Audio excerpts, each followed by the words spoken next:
protagonist in the song Harbinger. He meets a girl, and it's about sort of the very beginning of when you meet somebody. Sometimes you have this doubt, or you wonder if something's going to come in and change the dynamic and make the relationship not go well. And that's what a harbinger is. It's a signal.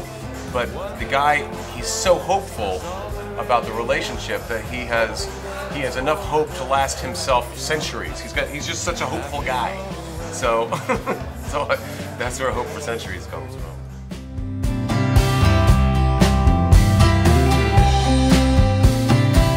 You have hope for centuries. Well, Philly is a great town.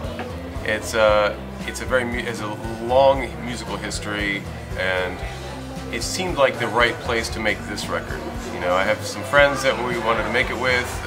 Ross lives there, the guitar player, and Devin, our producer, lives in Brooklyn. It was an easy trek for him to come down to Philadelphia. And Matt Muir, the recording engineer, he lives there and is the studio head there. So it seemed like it made a lot of sense. I also wanted to get out of Europe to make the record. I wanted us, you know, Sven and Freddi and me, to be able to get out of Germany, just to get out of our environments almost, so we could focus 100% on making a record. And so I think it was a good choice. It sure was a lot of fun making it there. And we tell ourselves alone is a better way to roam, living on a runway. The Heavens Above, that was a serious production record where I often recorded the tracks and then we would go into the studio and layer everything on top of that. But this one was really a live record essentially. We all cut at the same time. We sometimes used the beginning of one take and the end of another take, but we were all playing together, and that's the beauty of it. It's a different kind of record for sure. I think it has a much better band feel. It feels more cohesive.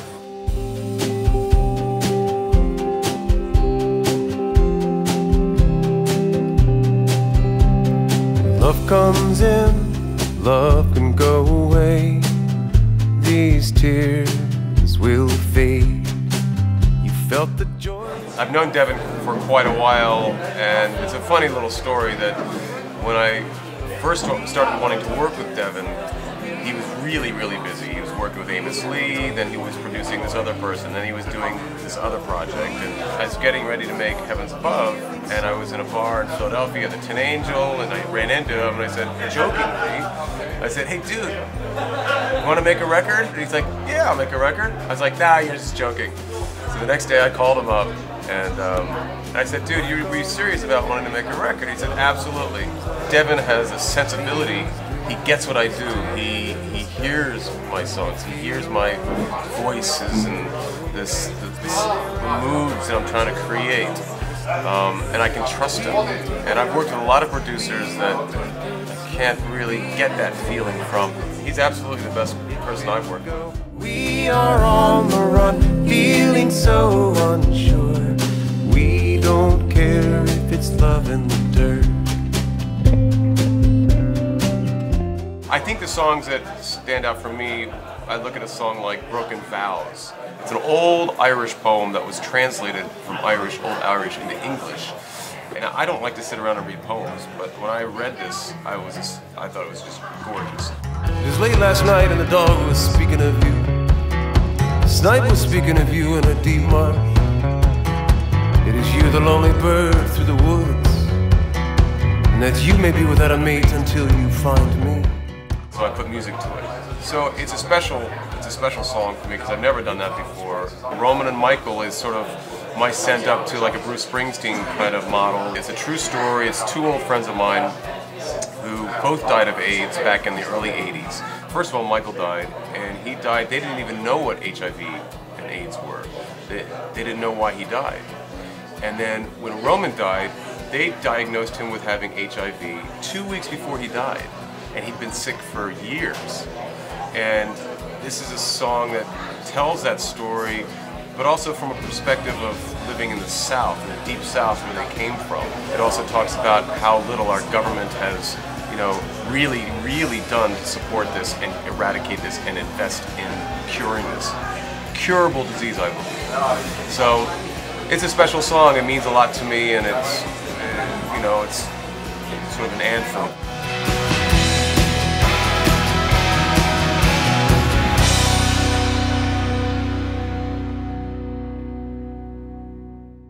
Well, first of all, Blue Rose Records, a German label that we've been on for years and years. I've been with Blue Rose since 1997.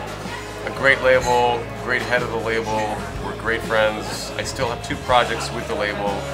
It seemed like I couldn't go anywhere else. I seemed like I was staying at the same level, and what I really want to do is I want to meet some new people. I want to sing for more people and try to reach out and say hi to more fans of music in general.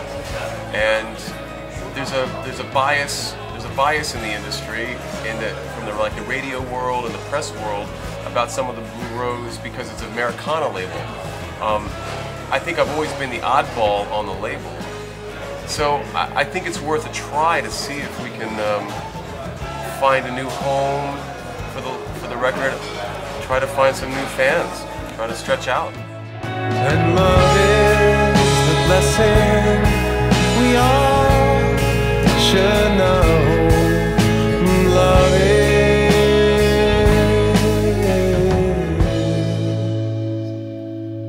more. I think it's working pretty well. I mean, I love the idea that we're all coming from different influences. All the players are coming from a different, not just physical place, but an emotional place, a spiritual place. And so when we get together, there's a lot of different energies that come together and create our sound. The only problem with it is that we can't get together enough. But we get together and do tours and make records. But that's what we do as musicians, we travel. So that's just part of the deal.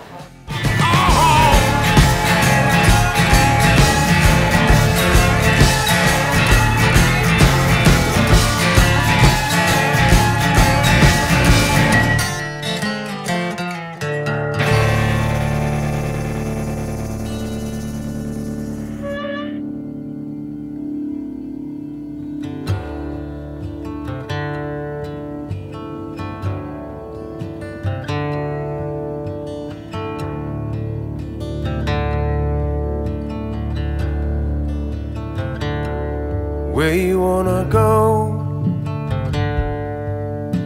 Sing, sing, sing how you wanna feel. Sing, sing, sing what you wanna do. Sing, sing, sing how you gonna know. Sing, sing, sing. Every day when the sun goes down, I'm gonna burn this black heart to the ground. Take a ride into outer space, put the sun back in my face.